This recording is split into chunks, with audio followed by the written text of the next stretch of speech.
Hi YouTube, this video will hopefully be the first in a long software-defined radio journey. I'm really excited about using software-defined radios because of two things. One, they have the potential to replace all the radios that I've ever had, needed, or wanted.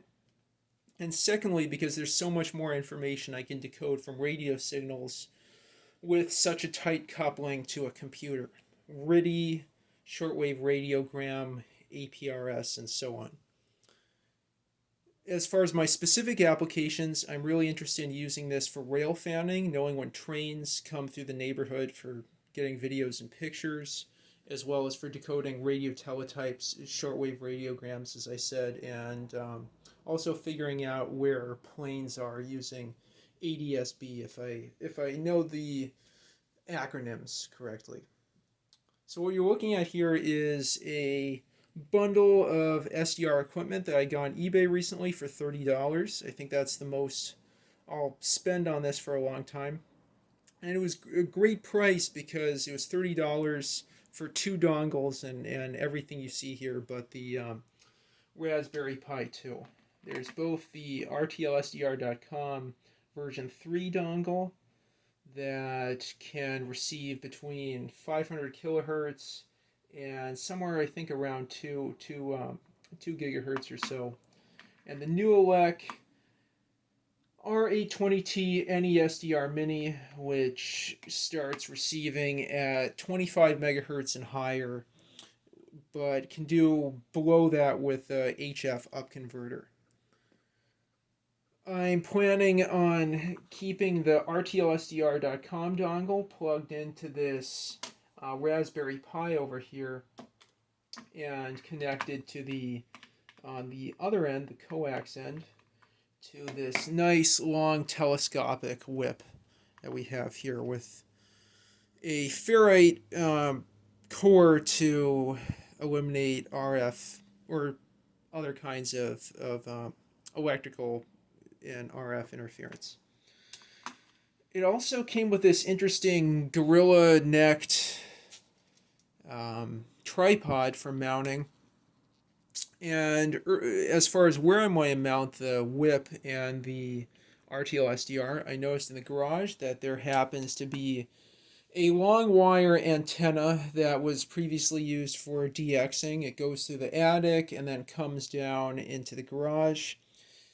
There's a nice gator clip on the end of it. I'll clip the gator clip to whichever end of the dipole goes to the center lead of the little mini coax connector. Yeah, there's also a nice extension cable. So in the garage that'll go. Plugged into the dongle into the Raspberry Pi, which then will use the RTL TCP libraries to broadcast over Wi-Fi, and then I can use GQRX inside the house to look at whatever transmissions that I can pick up with the long wire. I might switch to an MLA 30 plus. Well, used to be you get MLA 30s, but now 30 pluses are more common. But before that, I'll just see how this long wire performs, and maybe that'll be good enough.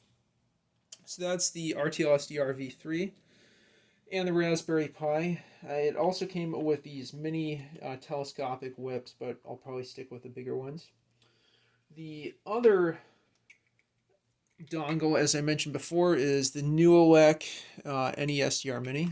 Got a nice close-up. That came with this mini whip, and as you can see, a teeny tiny I don't know if I'll be able to focus on that teeny tiny MCX connector. It's even smaller than the mini coax on the other dongle. And this I'll have plugged into my Android tablet through a USB on the go adapter, and that will be a really nice portable scanner. It would be really awesome to take that tablet with me in a backpack and be able to hear train dispatchers or locomotives over the RF Analyzer app in Android. So that was really nice. It also came with this a little remote here. I'll get that out and show it to you. That remote along with the mini whip. Um, I don't know if I'll use this. If anyone knows if I can use either of these for picking up TV signals, I would be very, very pleased. Please leave a comment down below if you know whether I can do that. That would be an awesome second use. A little TV receiver connected to the Raspberry Pi. I've already played with the RTL-SDR V3 with the Raspberry Pi, and it looks like I'll have to decrease the signal pickup rate, the sampling rate, there we go, to about 1.1 or 1.6. I think it was 1.15, but anyway, less than 1.8 million samples per second because the audio was starting to falter. The audio was getting clipped at higher sampling rates. But anyway, this is really exciting. I can't wait to see the results. I'll have more follow-on videos with tutorials and showing my setups for both the Raspberry Pi setup and the tablet or phone setup with the RTL-SDR V3 and NESDR Mini, respectively, and I really can't wait to get into this hobby. It's so exciting how much I'll be able to pick up with really, really inexpensive equipment. With that, thanks for watching. Please like, subscribe, and leave any comments you have down below. Take care.